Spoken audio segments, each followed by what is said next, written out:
नमस्कार शेतकरी मित्रांनो, खूप मोठी या ठिकाणी गडबड झालेली आहे की जी काय नमो शेतकरी योजना आहे, तर या नमो शेतकरी योजनेचा शेतकऱ्यांच्या खात्यामध्ये आतापर्यंत हप्ता जमा झालेला नाही. तर लक्षामध्ये घ्या की आता नेमकं गडबड काय झालेली आहे आणि आता जवळपास 20% शेतकऱ्यांच्या खात्यामध्ये पैसे देखील जमा झालेले आहे. तर शेतकरी मित्रांनो, तुमचे जे काय सर्व प्रश्न आहे, या सर्व प्रश्नाचे उत्तर तुम्हाला या छोट्याशा व्हिडिओमध्ये मिळून जातील. त्यामुळे थोडाही व्हिडिओ स्किप करू नका, कारण व्हिडिओ खूप महत्त्वाचा आहे. तर बघा, खरंच गडबड झालेली आहे शेतकरी मित्रांनो.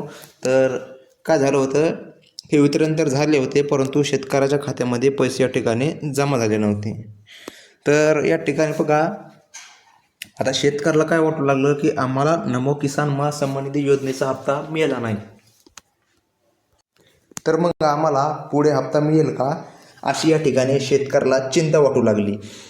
तर बघा शेतकरी मित्रांनो, तसं काही होणार नाही. तुम्हाला जो काय नमो किसान महासन्मान निधी योजनेचा हप्ता आहे, हे तुम्हाला मिळून जाईल. कारण की बघा, काय झालं होतं की जेव्हा वितरण सुरू झाले होते तेव्हा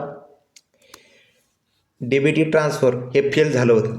बघा, 20% आलं होतं आणि फेल झालं होतं. म्हणजे की जवळपास आता तुम्ही बघा, तुमच्या शेजारी फक्त 10मधून 1 जाणारा नमो किसान महासन्मान निधी योजनेचा हप्ता मिळाला असेल. परंतु आत्ता म्हणजे बघा, मागं एक बैठक झाली काल, की ज्या बैठकीमध्ये मुख्यमंत्री देवेंद्र फडणवीस आणि एकनाथजी शिंदे यांनी स्पष्टपणे सांगितले की जी काय गडबड झालेली आहे, तर या गडबडला आम्ही सुधारण्याचं काम करू आणि एक पण शेतकरी नमो किसान महासन्मान निधी योजनेपासून वंचित राहणार नाही. त्यामुळे शेतकरी मित्रांनो, थोडी काळजी करू नका.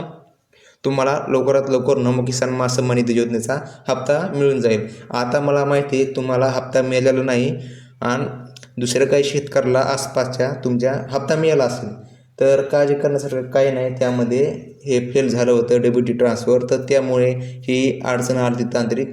तर तुम्हाला लवकरात लवकर आता हप्ते मिळून जाईल. आणि बघा, आता काही जे काय फेक न्यूज आहे याच्यावर विश्वास ठेवू नका. आता न्यूजमध्ये दाखवतात की सर्व शेतकऱ्यांना हप्ते मिळाले, तर असं काही नाही शेतकरी मित्रांनो. हप्ता फक्त 20 जणांनाच मिळाला. 100 जण असतील शेतकरी, तर फक्त 20 जण शेतकरी आहेत, त्यांनाच हप्ता मिळाला आहे. तर ही आहे शेतकरी मित्रांनो न्यूज. व्हिडिओ कसा वाटला मेसेजमध्ये नक्की सांगा. धन्यवाद.